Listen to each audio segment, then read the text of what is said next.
Bismillah. D'ordinaire, Rosalind Gray n'exprimait pas ses émotions, mais quand les premiers rayons du soleil illuminèrent l'océan Pacifique, elle ne put retenir un soupir de ravissement.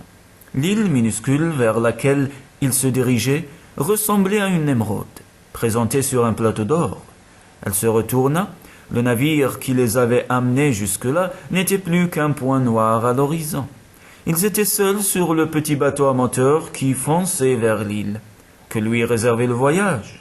C'est magnifique, dit-elle à Noah. L'infirmier qui pilotait l'embarcation avec l'habileté que lui avaient léguée ses ancêtres. Oui, mademoiselle, répondit-il avec un large sourire.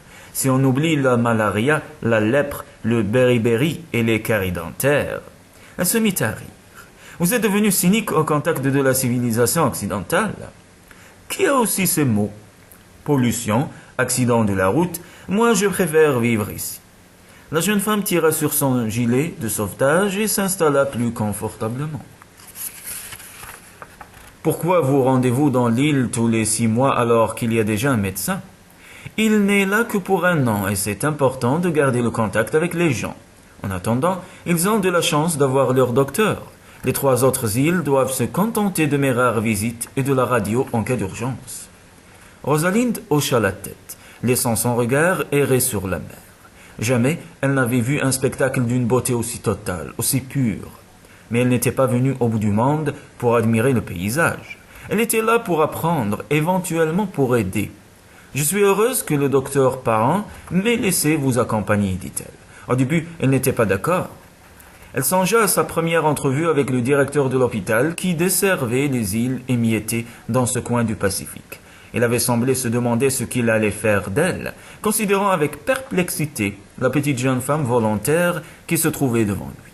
D'habitude, on m'envoie des hommes, car ici, l'exercice de la médecine requiert une certaine rudesse, avait-il dit sceptique. Enfin, nous finirons bien par vous trouver quelque chose.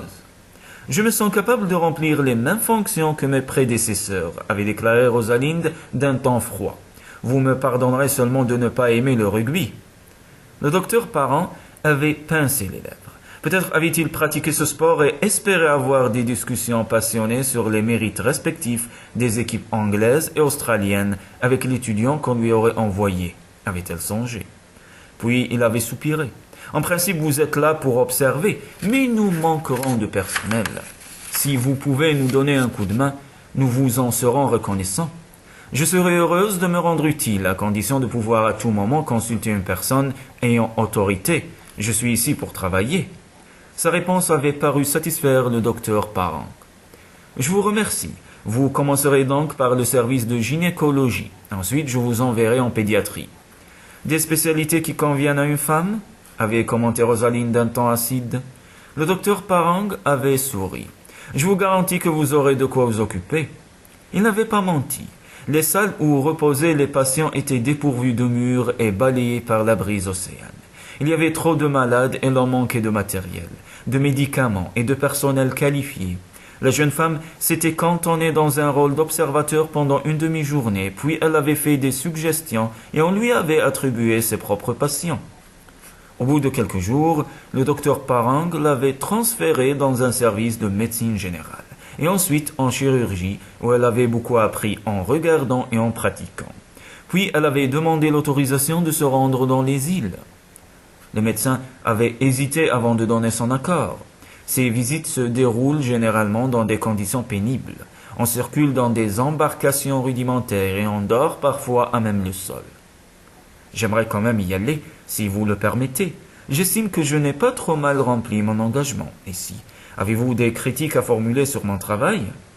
Non, on ne peut rien vous reprocher. Allez-y, avait-il conclu après une pause. Ce sera pour vous une bonne expérience. Je suis certain que vous saurez vous débrouiller. Jusqu'à présent, rien ne vous a découragé. Et sur l'île de Malapa, vous rencontrerez l'un de vos compatriotes. Il sera content d'avoir de la visite, quoique ce n'est pas sûr. Je vais lui envoyer un message radio pour le prévenir de l'arrivée d'une nouvelle recrue, sans préciser de quel sexe.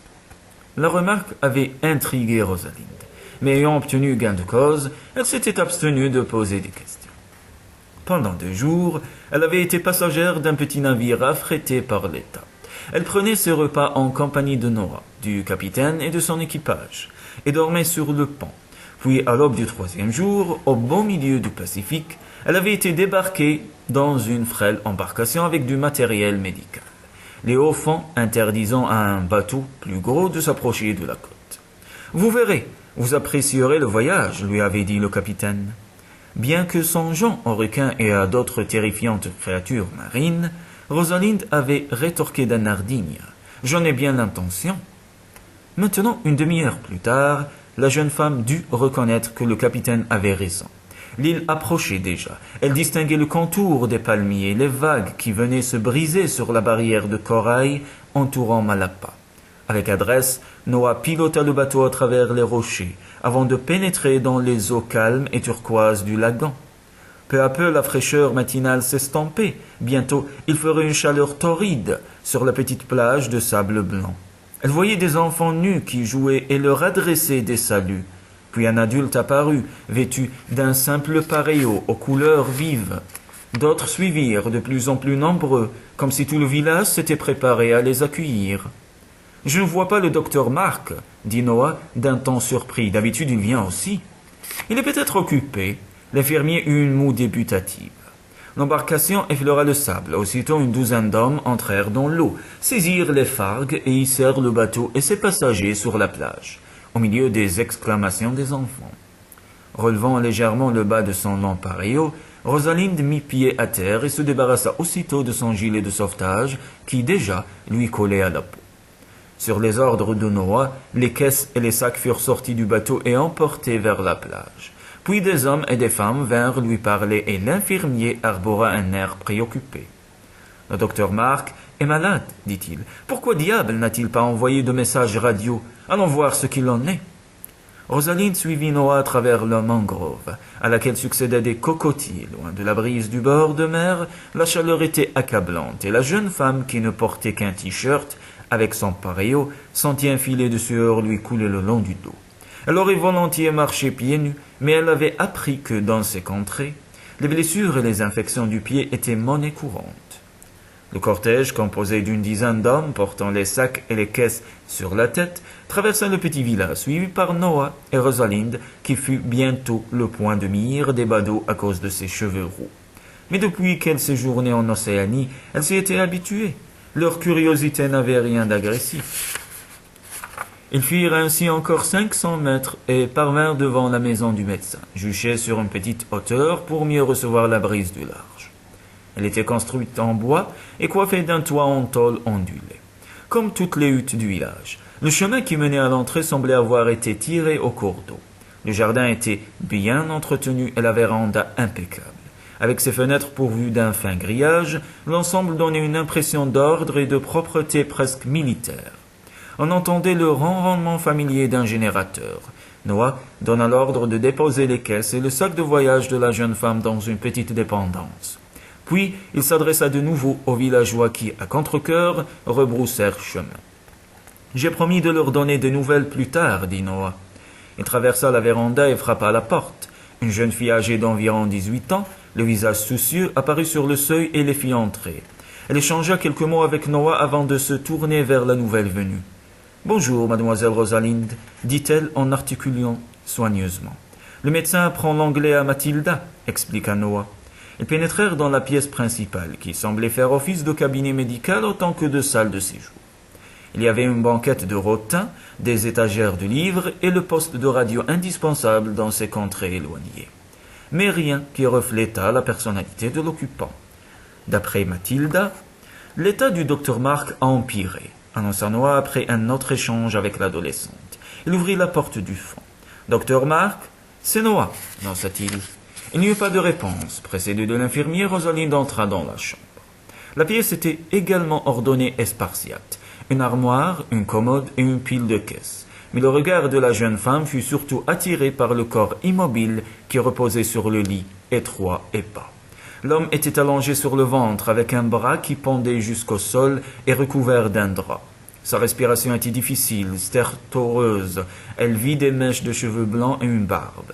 « Le docteur a besoin d'un docteur, » murmura Noah. « Oui, dit Rosalind, dommage que je n'en sois pas encore un. » Elle se remémora les paroles de son professeur. Vérifiez trachée, respiration, impression sanguine. Ne vous hâtez pas de faire un diagnostic.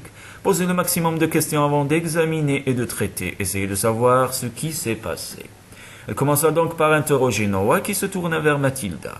Il y a 2 jours, le vent a été très violent, résuma-t-il ensuite. Le docteur Mark se trouvait dans une hutte quand le toit s'est effondré.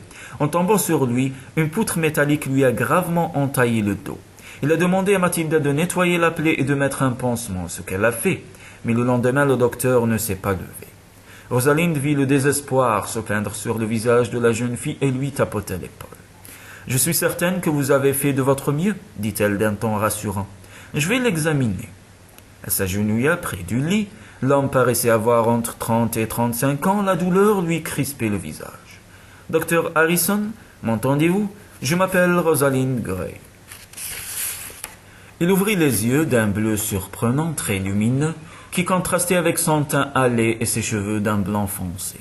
Pendant un fugitif instant, cette vision évoqua pour Rosalind la couleur du lagon et la lumière de l'aube qui dorait l'océan. Une lueur brilla un bref instant dans le regard vague. « Que faites-vous ici » murmura-t-il sans lever la tête. « Je suis étudiante en médecine, envoyée ici comme stagiaire. » Il parut surpris. « En médecine ? Mais vous êtes une... » « Ne me dites pas que je suis une femme, coupa-t-elle, je le sais. »« Je n'en doute pas. Eh bien, cher stagiaire, à vous de jouer. Vous pourriez appeler un autre médecin par radio, mais il lui faudrait au moins 2 jours pour arriver. Vous allez devoir vous débrouiller seul. Bonne chance. » Il referma les yeux et sombra dans l'inconscience. Sur la commode trônait un grand sac en toile, comme en possédaient tous les médecins des îles pour l'exercice de leur métier. Rosalind prit ce dont elle avait besoin et se pencha sur son patient pour l'examiner. Son pouls était rapide et irrégulier et sa température bien trop élevée à en juger par son front brûlant. En même temps, il frissonnait, sa transpiration n'était certainement pas provoquée par la chaleur et il avait les ongles cyanosés. Mais ce fut surtout sa tension très basse qui inquiéta Rosalind.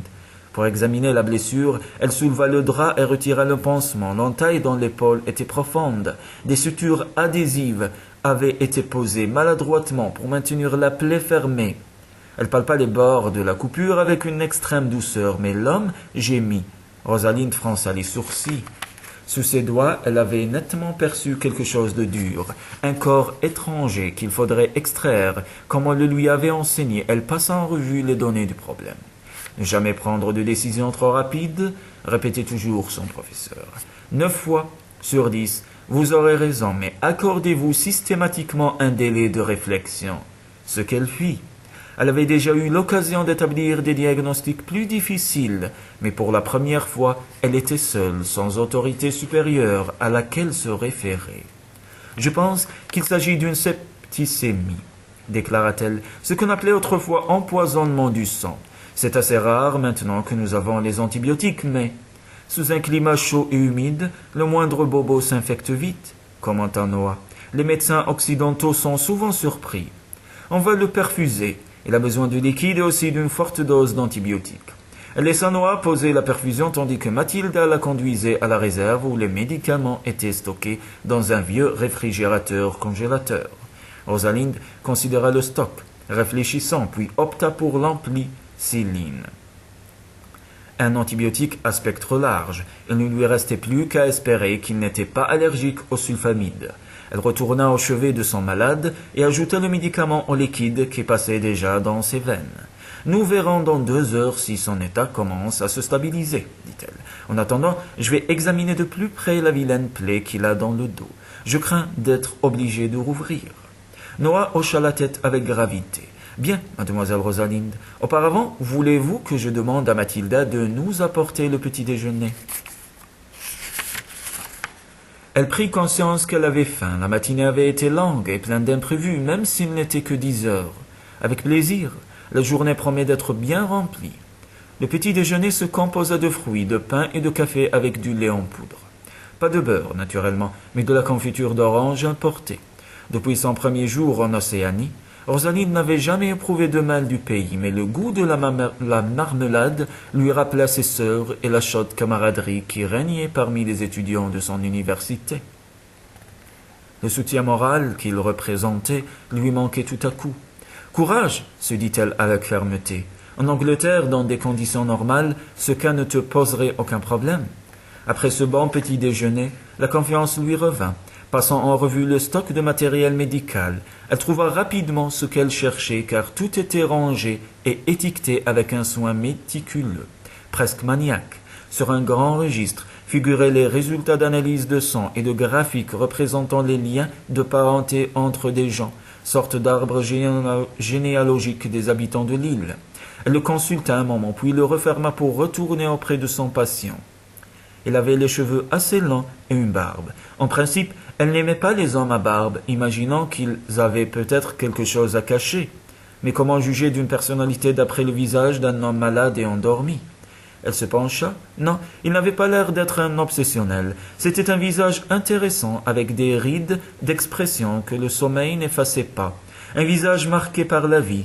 Était celui d'un homme qui éprouvait le besoin d'avoir toujours l'esprit occupé pour chasser quelque souffrance secrète. Qu'est venu faire le docteur Harrison sur cette île demanda-t-elle à Noah.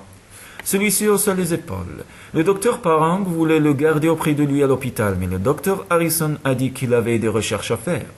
Je vois, dit-elle, même si elle ne voyait rien du tout.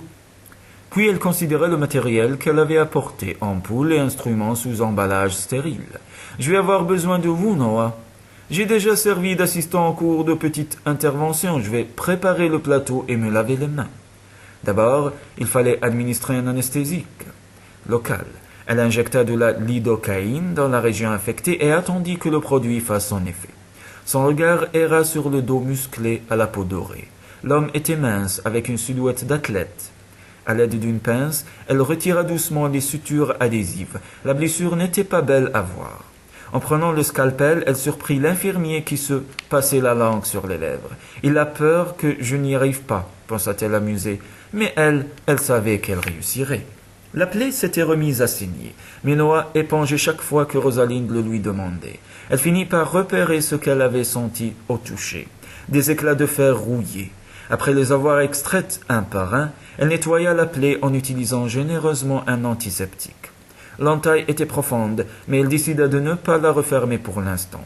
Ayant vaporisé de l'ampicilline sur une compresse stérile, elle l'appliqua sur la blessure. Ainsi, tout corps étranger serait rejeté vers l'extérieur, au cas où il resterait un infime éclat de fer, et tout risque d'infection éliminé. Noah acheva l'opération.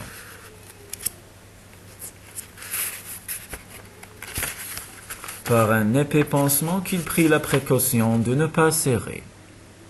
« Bon travail, mademoiselle Rosalind. J'espère que le docteur se rend compte de ce que vous avez fait pour lui. Il le saura à son réveil, car il aura très mal à l'épaule. » Il n'y avait plus qu'à attendre en espérant que l'antibiotique aurait l'effet souhaité. Son patient était un homme robuste, et il devrait se remettre, mais elle restait inquiète, car c'était la première fois qu'elle était seule responsable. « Cesse de te tourmenter, se dit-elle. Tu as fait le nécessaire. » En quittant la chambre, elle jeta un coup d'œil à sa montre. Il n'était que midi. Elle avait l'impression qu'une journée entière s'était écoulée. « Il faut que je prépare mes consultations pour demain, dit Noah. Restez donc ici avec Mathilda. Vous veillerez sur le docteur Mark et vous en profiterez pour vous reposer. Vous êtes levé tôt? Vous aussi. Si vous voulez être en forme et vous rendre utile demain, reposez-vous aujourd'hui, insista l'infirmier. Bien, dit-elle, vaincue par ses arguments. Mais n'oubliez pas que je peux faire le même travail qu'un homme. Mathilda la conduisit à la chambre d'amis, une pièce petite et sommairement meublée, mais d'une propreté parfaite. Rosalind déposa son sac de voyage et prit une douche qu'elle savoura car la fatigue commençait à se faire sentir et que pendant les 2 jours sur le bateau, elle n'avait pu se laver qu'à l'eau de mer. Puis, au lieu de faire la sieste, elle retourna voir son patient. Il était encore fiévreux et son pouls toujours faible, mais elle nota un léger mieux. Elle consigna soigneusement ses observations. Si un médecin devait lui succéder au chevet du docteur Harrison, il disposerait de toutes les informations nécessaires. Elle décida de rester auprès du malade et s'installa dans le fauteuil de rotin que Mathilda avait apporté. La température continuait à grimper, et derrière le bungalow, le feuillage des eucalyptus bruissait doucement sous la brise océane. En ouvrant les yeux, Rosalind éprouva un vif sentiment de contrariété. Un médecin ne s'endormait pas quand il était de garde, et elle avait dormi 2 heures. Elle avait de bonnes raisons, bien sûr, le manque de sommeil sur le bateau, un départ avant l'aube, le stress de devoir soigner le seul médecin de la communauté. Mais cela ne l'excusait pas. Elle était impardonnable. C'était son patient qui s'agitait et gémissait qui l'avait réveillée. Elle posa une main sur son épaule, ce qui parut l'apaiser. De toute évidence, sa température avait baissé et son pouls était plus fort. Alors qu'elle essayait de replacer l'oreiller, il ouvrit les yeux. Elle vit une lueur de perplexité briller dans le regard à l'incroyable couleur qui conférait à son visage hâlé et barbu une vulnérabilité inattendue. Comme il arrive après un brutal accès de fièvre, le docteur Mark Harrison recouvra brusquement sa lucidité. Qui était la ravissante jeune femme rousse qui se tenait devant lui? « Bonjour ou bonsoir, qui êtes-vous » demanda-t-il d'une voix rauque. Tout en parlant, il tenta de se redresser. Le mouvement lui arracha une exclamation de douleur et des gouttelettes de transpiration apparurent sur ses tempes. « Je m'appelle Rosalind Gray, répondit-elle d'une voix douce. C'est l'après-midi. Votre épaule vous fait mal parce que j'ai dû rouvrir la plaie. Il restait des éclats de fer. Il fronça les sourcils. J'ai demandé à Mathilda de nettoyer l'entaille aussi bien que possible, mais c'est difficile de diriger les opérations en regardant dans un miroir par-dessus son épaule. J'avais vraiment besoin d'un médecin. Elle espéra qu'il ne s'offusquerait pas de ce qu'elle allait lui dire. En fait, je ne suis qu'une stagiaire de 5e année. Peu importe, je vous remercie de ce que vous avez fait, mademoiselle Gray. J'aurais dû faire plus attention parfois. Il n'acheva pas. La considérant avec attention, sous ce regard scrutateur, la jeune femme regretta son pareillo imprimé de palmier et son t-shirt blanc. En cet instant, elle aurait tout donné pour avoir sa blouse blanche avec son stéthoscope dans la poche. Le docteur Harrison fronça les sourcils. Comment se fit-il qu'une... J'espère que vous n'allez pas me demander pourquoi une femme, comme moi, si jeune, est venue dans ce coin perdu, coupa-t-elle. Lisez-vous dans les esprits? Oui, j'allais vous poser la question. Le docteur Parang, que vous connaissez, a été formé dans l'établissement où je fais mes études en Angleterre. Il offre régulièrement des stages aux étudiants désireux de voir du pays. J'ai posé ma candidature. Pourquoi vous a-t-on choisi? Il y a eu un concours dont le prix était un billet aller-retour. Quel genre de concours? Nous devions écrire un essai d'une 15aine de pages sur la médecine nucléaire et son avenir. Et alors, êtes-vous particulièrement versé en médecine nucléaire? J'en sais plus maintenant qu'avant d'entamer mes recherches. Pourrais-je lire votre essai? L'avez-vous apporté? Non, j'ai limité mes bagages au strict minimum, comme on me l'a recommandé. Je vous en enverrai un exemplaire si vous êtes vraiment intéressé. J'y tiens. On a besoin de se tenir au courant des derniers développements de la médecine nucléaire ici. Il plaisantait bien sûr, et Rosalind ne put s'empêcher de sourire. Vous devriez dormir, dit-elle, le voyant fermer brièvement les yeux. Vous avez été très malade. Je sais. Y a-t-il quelque chose que j'oublie de vous dire? Non, reposez-vous. Je peux m'en sortir toute seule. Je suis sûr que vous en sortez toujours, murmura-t-il d'une voix ensommeillée, où pointait une note sarcastique. Puis ses paupières se fermèrent. Pendant quelques secondes, la jeune femme demeura immobile, le regard fixé sur le corps enveloppé dans le drap blanc. C'est un patient, seulement un patient, se répéta-t-elle pour lutter contre le trouble indéfinissable qui l'envahissait. Puis, sur la pointe des pieds, elle sortit de la chambre.